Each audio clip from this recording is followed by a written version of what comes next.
House of the Dragon Season 2 won't be following the same formula as Game of Thrones Season 2, and it makes me more excited about the prequel's sophomore outing. The spin-off had some broad similarities in Season 1, with a lot of table dressing in service of the wars to come, and a major twist towards the end of the season. House of the Dragon Season 1's ending wasn't quite Ned Stark gets beheaded levels of shocking, but Aemon Targaryen and Vhagar killing Lucerys Velaryon was brutal nonetheless. House of the Dragon Season 2 will be building on from that moment, and Rhaenyra Targaryen's look of fury when she heard the news. The Dance of the Dragons will truly begin, with Westeros divided into two camps, Rhaenyra's blacks and Aegon Targaryen's greens. It's the war of one king and one queen, as opposed to Game of Thrones' War of the Five Kings, and that will lead to big differences in how the story is told moving forward. Game of Thrones Season 2 was more like a second Season 1. A lot of new characters and key locations were introduced.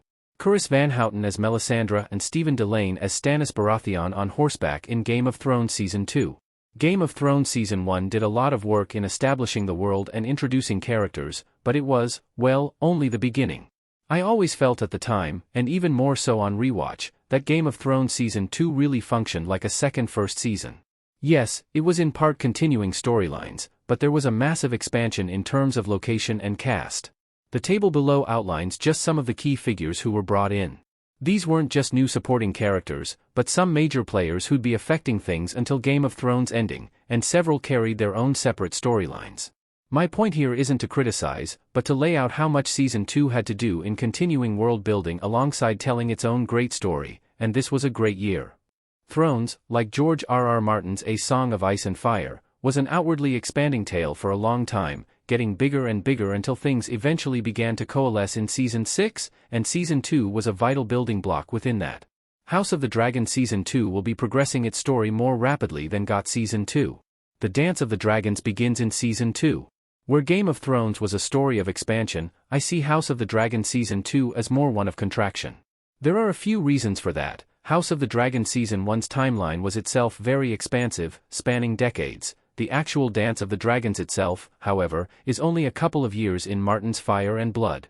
The prequel has in effect done its setup, and the events are fully in motion, moving at the speed of a dragon. House of the Dragon also has a far more contained story than Game of Thrones, which had main characters ranging from Beyond the Wall to the Desert of Qarth. Even in Season 2, it had a dizzying number of plot lines to try and keep track of. I hadn't read the books before Season 2 aired and, like Season 1, there were moments where it was a struggle to remember exactly who everyone was and where they were. House of the Dragon Season 2's cast will have several of its own new characters, Lord Cregan Stark, Alice Rivers, Adam and Alan of Hull, to name but a few. But they'll all be part of an existing character's story. The focus will remain on the core characters introduced last season, and while it will venture farther out into Westeros, such as the Riverlands and the Wall, it remains, in essence, a family drama with a broken friendship, that of Rhaenyra and Alicent, at the very heart of things.